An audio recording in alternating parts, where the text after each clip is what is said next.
Just a little hot. Hey there, it's been a minute. Hope you're doing well. So, set your minds back to July of 2013. We're in the last stages of the 7th generation of gaming, the best gen of gaming, mind you. Netflix was years away from launching in Australia and only just branched out into original content, and the Marvel Cinematic Universe hadn't fully become the worst and most tedious thing. It was also the first year that PAX, the venerable gaming convention that got started from a webcomic, left America and headed to Australia with its first international convention, and I'm probably sure you know the rest from there. Since then, PAX Australia has grown from strength to strength, leaving the cold and grey of the Melbourne showgrounds in the winter to taking over almost the entire Melbourne Convention and Exhibition Centre in the spring to being the closing event of a government-supported week to celebrate the local game development scene.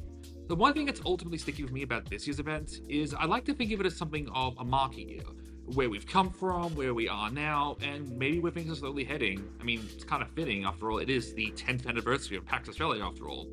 Now, I like to think that I know a thing or two about PAX Australia without really claiming any inside knowledge. I don't know. I don't really know, but I've been to a few. Just a few. Aside from celebrating with a series of panels, there was a long mural in the concourse highlighting photos, event passes, and guidebooks from the last decade events, even the ones where there wasn't a physical event for some very obvious and understandable reasons. It's a pretty great reminder as to where we've come from, and it's neat to reminisce about some of the wilder and more baffling moments in the show's history. A personal favourite came right at the start of the 2013 show. Microsoft made an early splash by using the convention to show off the Xbox One for the first time in Australia, following its, let's just say memorable reveal only a month earlier. Punters could just walk up to the console, which was shown off in a display case, take a look at what it was, just be baffled it was basically a big VCR size kind of thing. It was just wild. You had to be there. On each of the 3 days, Microsoft held a unique panel highlighting the console, but they only ever had the one console. So for an hour every day, there was just an empty Xbox One display case that you could just look at. It sounds bonkers, but it actually happened. I've heard similar things and similar stories from a lot of other people throughout the weekend, like how the banners in the queue hall for people just to throw beach balls through became a thing, not just here, but internationally, because in the 2013 show, people actively tried to do that over the actual marketing that was just in the queue hall. Another favorite story of mine saw somebody going to the 2015 show, and the experience of being at that PAX inspired them to write about games full time, and this year was their first to cover it as a member of the media. It's great stuff. One conversation I keep getting reminded of from last year's show was the lack of major publishers having a presence on the expo floor. I don't think it was as big a deal as most people were making it out to be, but I also get why people would not be super keen to exclusively play indie games or even board games, especially when this year you've got Nintendo and Sega splashing out with fancy booths, plus longtime PAX supporters Devolver Digital and Bethesda having a presence in and around the show floor, and even Bandai Namco and Ubisoft returns to the show in a much smaller, but more welcome capacity. And I think that helped. Having games like Super Mario Bros. Wonder and Sonic Superstars and Like a Dragon Gaiden playable several weeks before release is still a pretty cool thing. Same goes with Tekken 8 and Prince of Persia: The Lost Crown, which are coming out several months now.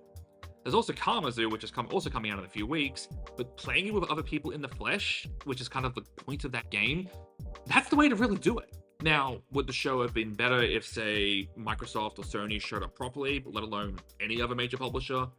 Sure, absolutely. I mean, the more the merrier as far as I'm concerned. I mean, yeah, there are obvious reasons why this isn't the case. You know, it's the cost of getting a booth, getting demo builds prep, staffing up, just to name a few.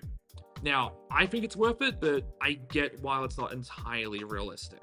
For me, though, the real reason to come to PAX is for the many, many independent developers who are very much a focus of the show. Whether it's showcase games like the Dungeon Experience or Dark Web Streamer that have been around for a little bit and they just look cool as hell, or games like Crash Course Builder or The Drifter or Copycat that you might not have heard of, but you really should.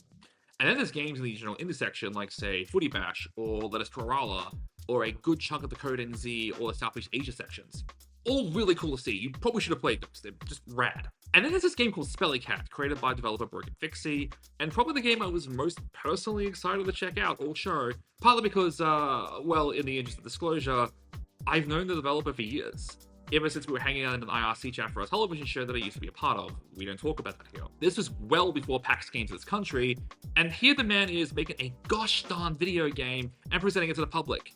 It's called Spellycat, and you can wishlist it today on Steam. Another personal highlight for me this year was the honest-to-God Streetpass Renaissance.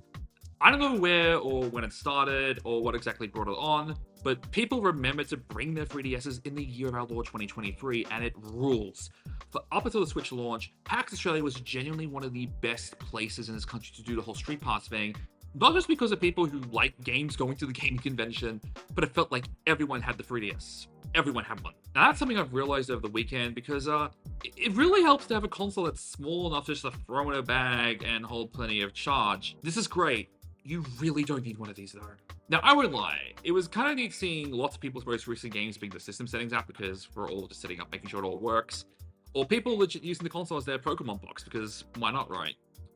But really, it was bearing witness to the true gods and kings proudly listing their most recently played games as the goddamn homebrew launcher or the Twilight menu because you know what you're doing with 3DS in 2023. You know.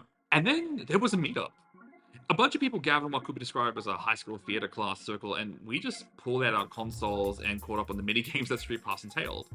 This was the PAX that I realized I didn't have a complete collection of puzzles like I thought I did, because Nintendo actually added new puzzles over time, and I spent that whole weekend frantically trying to collect all the pieces.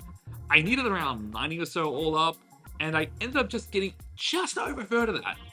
By the way, did you know that Nintendo, they actually added more games that you just can't buy anymore because they're shutting down, like, most, if not all, the 3DS's online functionality? I love the March of Progress. It's fantastic. The rest of the show played out as you would expect, with very little change from last year. Probably the biggest change overall is at the classic gaming area, which is something I'm always into. They moved out from the tabletop hall into the expo hall, which gives more room for the tabletop people to enjoy more games later into the night. So the age of late night Soul Calibur matches and pinball sessions has finally come to an end, and that's a real tragedy. Seriously, it sucks. It really does. I love losing all the games. I'll also give big props to the PAX Together Lounge, and not just because I'm good friends with the curators. It's one of the friendliest and most welcoming spaces in the entire convention, and the second year of running panels meant there was a more diverse and interesting selection of speakers and topics than the ever-increasing amount of topics focusing on content creation or content creators. Now, don't get me wrong, I get why that's appealing, and I've got no umbrage with anyone who actually does it, but maybe I'm just after more niche topics in this day and age. It's a me problem. I'm totally willing to accept that. So, this is really good this year, but I want to close off with an event that I think really sums up where we are as far as celebrating games goes. So, right before PAX, there was an event called the Big Games Night Out, which was a celebration of games hosted at Fed Square.